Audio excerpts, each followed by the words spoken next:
Hey you guys, welcome back to my channel. It's Azina Amar for those who are new to this channel. The reason why I started this is because I wanted to help change people's lives one book at a time. Hey, so the book I've chosen for this episode is called The Memo by Hope Bryant.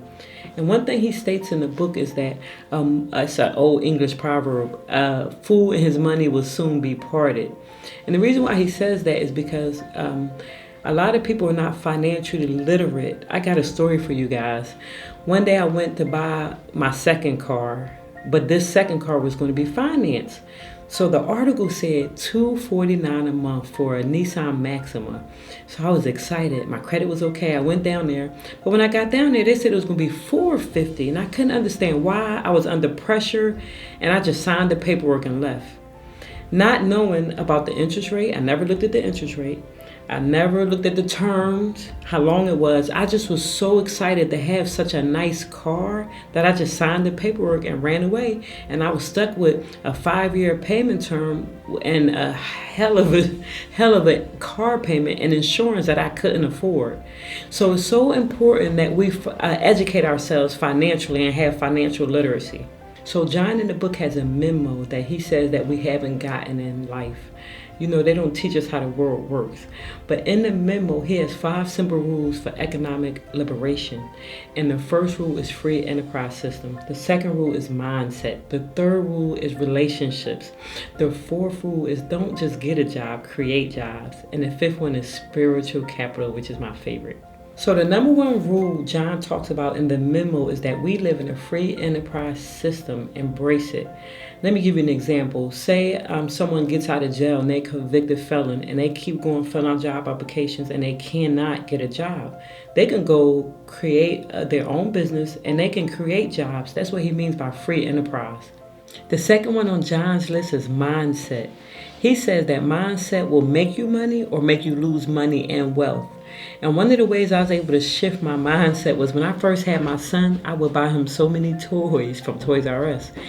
And then I said, you know what? Let me go to the thrift store. I was able to spend $1 on one toy, and the other money that I would usually spend, I would take it and save it for his college fund. Number 4, John states, don't just get a job, create jobs. He says that the worst way to make money is hourly with your time.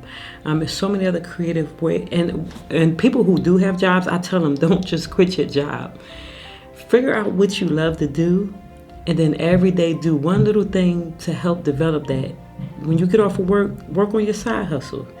And then once you start making more money than you're doing your hustle, then you'll be able to quit your job. Last but not least, number 5 on the list is spiritual, you guys. Spiritual capital. So for so many years, I worked, just physical, just stayed in the physical realm, only did things physically. I didn't pray, I didn't fast, and things wasn't really working for me. But once I start implementing the spiritual side, once I start praying 5 times a day, once I start fasting, once I start implementing a bunch of tools, the meditation is like a superpower. Once I start implementing the spiritual, that's when everything start connecting and working for me. So if you guys could implement the spiritual side, I promise you would take off. In conclusion, you guys, nobody, if you could get this will set you free. Nobody is coming to save you. And I believe women suffer from this mindset more, this limiting belief more than anybody. We think, oh, I need help with my bills. I need somebody to come save me. Once I get married, I'll be financially set.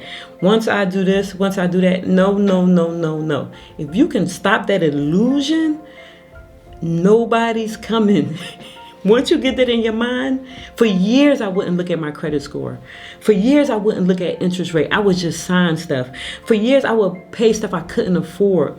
But once I stood up and said, you know what? I got to get myself together. I got to start reading the contracts. I got to start reading the fine print. That's when I was starting to set myself free. Because let me tell you something. People are benefiting off of our ignorance, our stupidity, predatory lending. They're making money because we don't want to go read. Because we don't want to read the contract. Because we won't look at the interest rate. Come on, you guys, get it together. If I can do it, you can do it. Love you guys. See you later.